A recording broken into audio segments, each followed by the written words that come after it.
Australia po ngayon. Ano may paglingkod po namin? Anong maserbisyo ko sa'yo?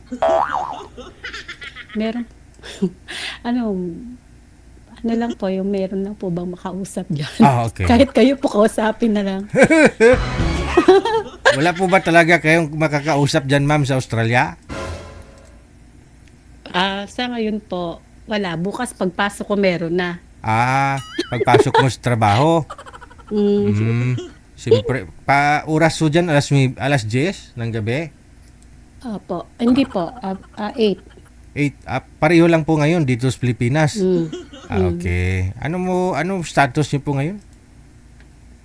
Status ko po, Marital, may asawa po ba kayo? May hiwalay na?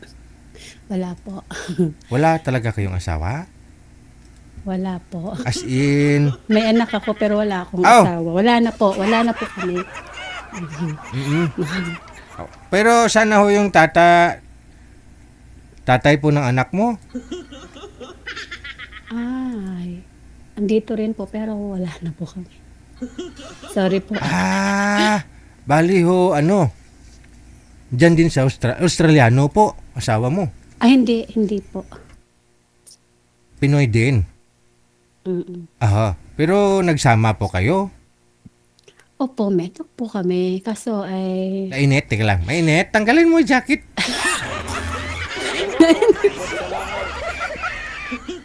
Nahot seat ako kasi nahihiya ako. Parang open po talaga, no?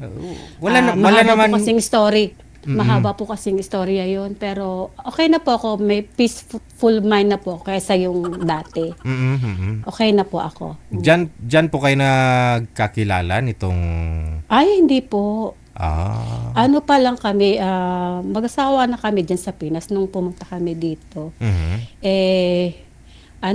Dumarating po yung problema na na medyo siya yung may problema, hindi naman ako. Ano po yun, sabay po ba kayo pumunta dyan sa Australia? Ay, hindi po. Siya muna nauna. Okay. Mm. Tapos kinuha yung family niya dito. napunta ka. Live po ba tayo ngayon? Hindi po. Walang nanonood. Ay, salamat naman po. Kala ko po meron eh. Kaya hindi po, divorce po ako dito ngayon. Opo, dalawa po yung dinala naming anak dito, tapos nagkadalawa pa kaming anak. Pero, hindi po siya nagbago eh. Chick boy pa rin. Tapos di ko na pinatawad. Nung di ko na makayanan yung ugali niya, ayun, ako na po yung kusang humiwalay po sa kanya. Tapos saka po siya nakahanap ng kasi hindi naman daw po siya mabubuhay ng walang bae. O di naghanap na po siya ng iba. Ngayon may asawa na po siya at anak dito. Dito rin po sa kabilang suburb lang nakatira. Ako 6 years na po akong 8 years na. 8 years na ako nagtitiis na na single na lang kahit wala akong kausap kasi mga anak ko nandoon eh. Parang shared care kami, minsan sa akin, minsan sa kanya, nandun sa kanya. Kaya po, ngayon, naghahanap ng makakausap. Day off ko po kasi ngayon. Okay. Day So, off ko divorce, po, no? kaya Divorce. Okay lang po ba? Divorce ka na. Okay lang po ba Apo. sa inyo na dito lang po sa may Pilipinas o gusto niyo po dyan din sa Australia? Mas maganda kung nandito na sana. Oo. Malay mo, baka meron nung taga-Australia ngayon na baka kapitbahay Ako? mo. Ay, oy,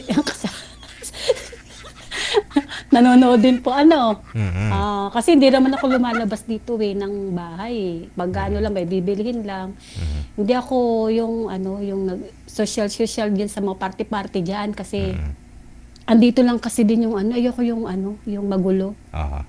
Bali ho yung tatlo po ninyong anak, andyan ngayon, tatlo niyo pong anak. Yung 4 po nandito. May dalawa yung pinanganak ko dito, dalawa. So nag-i-4 na po sila. Tubong saan po kayo dito sa Pilipinas? Sa Bulacan po ako. Saan sa Bulacan? Sa San Jose del Monte po. Magkalugar lang tayo. Saan po kayo sa San Jose? Doon po sa may area B, sa may sample. Sa pagbaba doon. Ay, doon dyan kayo? Madaanan mo lang, road 2 lang Ngayon, Road 2. opo, may caller po kami na taga area H din kagabi. Okay. Oo. Andun din. Banda malapit sa Sampol. Okay. Ngayon, binasted ho siya ng nakausap niya na taga Rizal. Kasi nga po, baka gusto niyo pong i-mine. Ay, gano'n. Ay, gano'n. Baka nanonood po yun. Basta yung... Kapitbahay mo sana yun, ma'am. naman? Yung loyal, ha? Loyal Yung talaga. loyal lang po. Kasi, ayoko na chick boy. Kasi mahirap eh. Masakit sa sa heart. Si Mr. po, kasi na phobia na po kayo, parang Oo, asawa. naphobia na po ako eh. Oo. Nagtitiis na nga lang ako dito para maging peaceful mind naman eh. Aha. Kaso kung minsan gusto ko na may makausap. Kung mag-work, pero pag di friends sad eh. Ganon lang, oo. Sige. Ilang taon na po kayo, ma'am?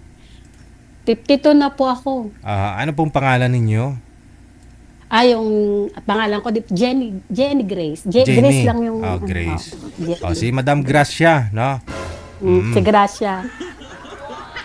Ngayon po, yung apat nyo pong anak, andun ho sa tatay nila. Malalaki. Opo. Yung dalawa po, na may sarili na silang Bahay. inupahan. Mm-mm. Kasi adult na eh. Tapos dalawa po, shared care kami. Minsan sa akin, minsan sa kanya. Mhm. Ayun. Mm. Okay, sige. So, mas prefer mo yung kalugar mo o dyan din po sa may Australia, no? Walang sabit. Sana nga na hindi dito. chick boy. Walang sabit. Saan po kayo dyan, Oo nga ma'am? eh. Saan po kayo dyan sa Australia? Sa WA, sa Perth. Edi, Kahit saan parte ng Australia, basta't madali. Okay. Madali lang puntahan kung saan na part ng Australia, kung ano. Kaso nga lang, kapag dyan, sa Pilipinas, pwede naman. Kaso nga lang, kung mabait, why not? Di ba?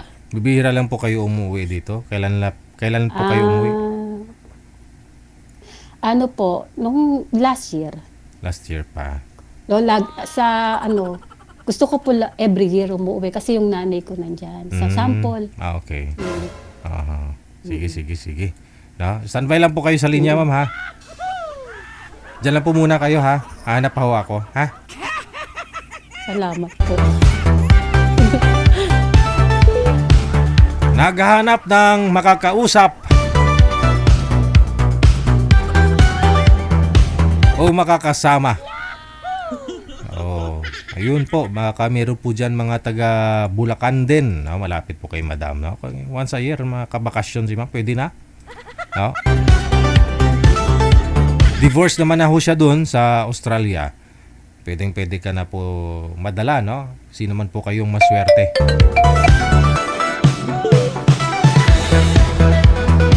Nasa Viber po si Madam, ha?